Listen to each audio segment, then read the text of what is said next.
patuloy ka sa pagtatrabaho, malamang wala ka pa rin pera.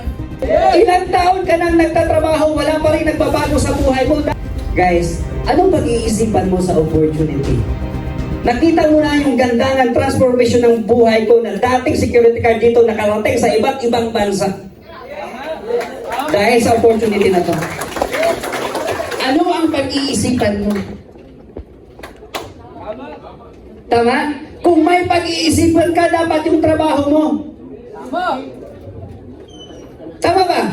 Ilang taon ka nang nagtatrabaho, wala pa rin nagbabago sa buhay mo, dapat yun ang pag-isipan mo. Ang opportunity ito, ang dami nang nagbago ang buhay, wala ka nang dapat pag-isipan pa. Tama? Ilang taon ka sa trabaho? 5 years? 8 years? So 10 years? 15 years? 20 years?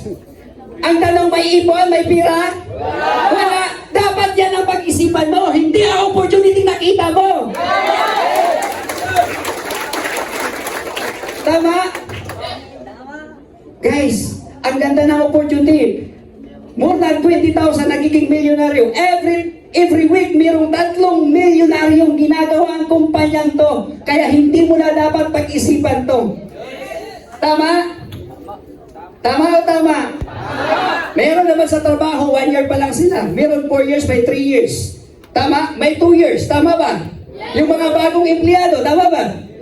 But a question is, gaano ka ba kasigurado sa future mo dyan sa trabaho mo?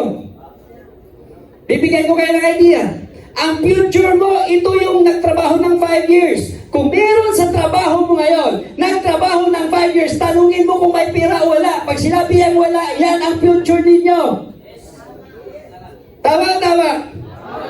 Kung ikaw ngayon ay 2 years, tanungin mo yung 10 years kung may ipon. Kung wala siyang ipon, bakit ka magtatrabaho katulad niya? Bakit mo patagalin? Kung ikaw ay 3 years, tanungin mo itong nag-20 years. Kung may ipon sila. Di ba wala kang sagot? So, ibig sabihin, kung ikaw ay 1 year pa lang sa trabaho, ikaw ay 2 years pa lang sa trabaho, ikaw ay 3 years pa lang, hindi ka papagod. Tama? Maaring masaya ka pa. Pero ang future mo, dito ka papunta. Yan yung pag-isipan mong mabuti, kapatid. Tama? Alam ko naman na nagtatrabaho tayo dahil sa pamilya natin. Tama ba? Lahat? Tama ba? Yes. Sir Joel, ako lang kasi ang breadwinner. Lahat ng sweldo ko, napunta lahat sa pamilya ko. Tama ba? Pinagbigyan mo ang pamilya mo, binigay mo lahat. Tama ba? O, ngayon, bigyan ko kayo ng isang basic example. Ano ngayon? 2024 ngayon. Tama ba? Regardless kung ano ang edad mo. Ilang edad ka ngayong 2024? 5 years ago, 2019, may pera wala? Wala. Imaginin mo kapatid, nung 5 years ang nakalipas, wala kang pera. Tapos mag-iisip ka pa. Tama? Ito yung malupit. Dagdagan natin ng 5 years kung hindi ka kontento sa 5 years na kung hindi ka kontento sa 5 years, okay? Kung hindi ka kontento sa 5 years ng buhay mo ngayon na wala kang pera, dagdagan natin ulit ng 5 years. Okay, 2029, ang tanong, may pera? Depende. Kung magpatuloy ka sa pagtatrabaho, malamang wala ka pa rin pera.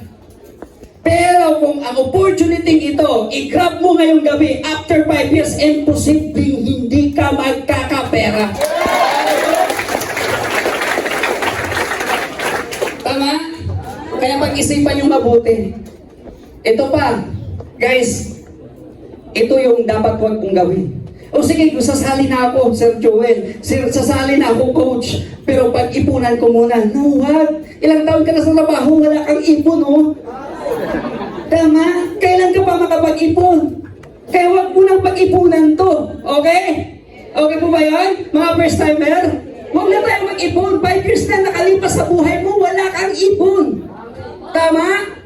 Okay, Sir Joel, di na ako mag-ipon. Sige. Ito yung gagawin mo. Gagawa ka ng paraan. Tama? Kung wala kang pera ngayon, gumawa ka ng paraan. Katulad ko, wala akong pera, nakasali ako kaagad kinabukasan. Naiintindihan ko, may paraan.